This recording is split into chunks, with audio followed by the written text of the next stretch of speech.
देखो अभ्यास 10D का एक क्वेश्चन पूछा है। तो 10D में बहुत लंबा चल रहा है। तो मैम उससे पहले सी का भी बता दीजिए। अभ्यास 10D।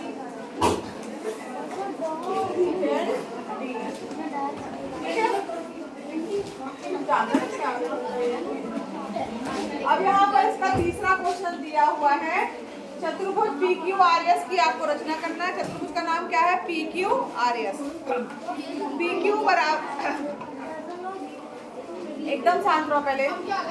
पी क्यू बराबर दिया है 3.5 सेंटीमीटर। यहाँ देखिए एक रेखाखंड खींचेंगे क्या?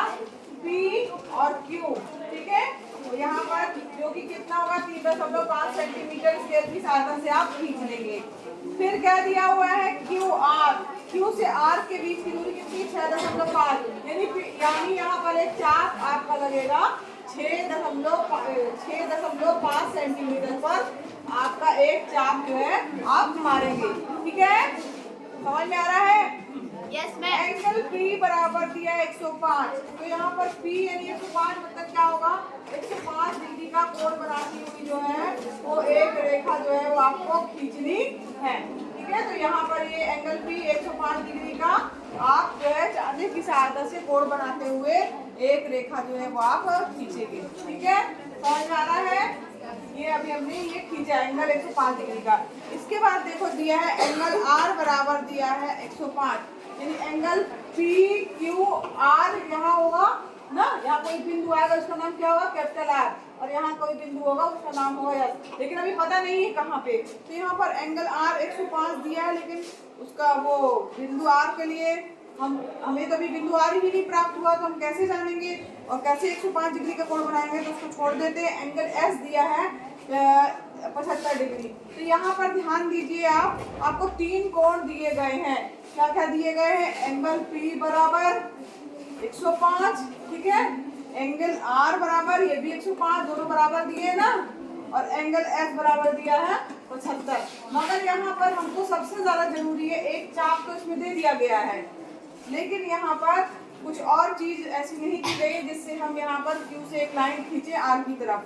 तो इसके लिए एंगल Q अगर हमें ज्ञात हो जाए, एंगल Q का मान अगर ज्ञात हो जाए, तो हम जो है वो चांदी की सहायता से उतने डिग्री का एंगल खींच सकते हैं। 3 एंगल दिए, चौथा आप ज्ञात कर सकते हैं? बताइए यस मैम। कैसे ज्ञात करना है? 360 जो है सारे चारों कोणों का योग चतुर्भुज कितना होता है? 360। एक कोण क्या दिया है? 105। दूसरा कोण क्या दिया है? 105। तीसरा कोण क्या दिया हुआ है? 75। चौथा मान लीजिए क्या है? हमने x मान लिया।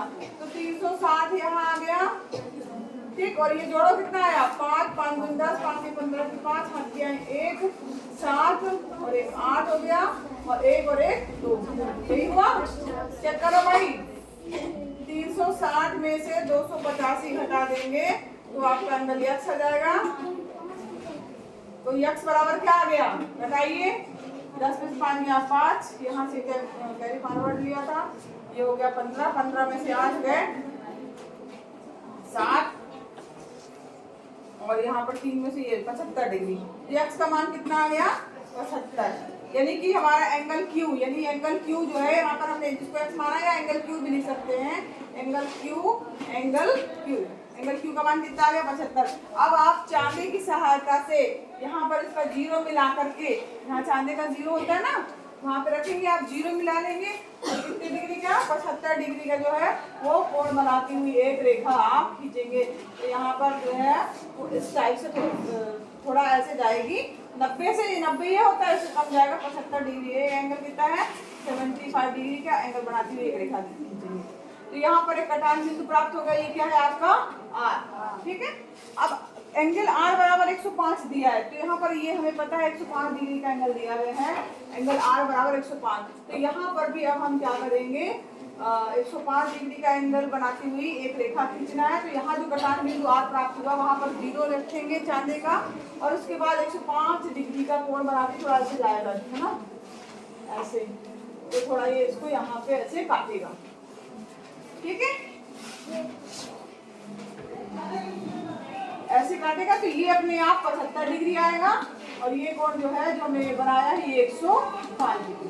ठीक, तो इस प्रकार से अभीष्ट चतुर्भुज की हमारी रचना हो गई। इस प्रकार से हमने अभीष्ट चतुर्भुज बना लिया। समझ में आया सबको? इसी तरीके से प्रश्नावली के और प्रश्न भी हैं, हल कर लेने हैं। अगर कोई चीज एक्स्ट्रा दी गई है, जैसे कि यहाँ पर एंगल 3 एंगल के मान दिए गए, तो इसका मतलब है कि हमें जो एक एंगल चाहिए था वो नहीं दिया गया है, तब हमने क्या किया, चौथे एंगल जो हमें चाहिए था वो ज्ञात किया। अगर ये एंगल और ये एंगल दिया होता तब भी हम बना लेते, मगर यहाँ पर ये एंगल देना जरूरी था, ये नहीं दिया है, इसके कारण हमको इन 3 एंगल का देने के कारण हम ये चौथा एंगल ज्ञात कर लेंगे और उसके बाद जो है जो दिया गया है चाप मारने के लिए उतना चाप मारेंगे। एंगल बनाते समय जो चांदा होता है आपका, उसका 0 यहाँ पर इससे इस पर्टिकुलर पॉइंट से जहाँ से एंगल खींच रहे हैं वहाँ रख करके और उसमें उतने डिग्री उतने अंश का कोण बनाना होता है। ठीक है, चलिए।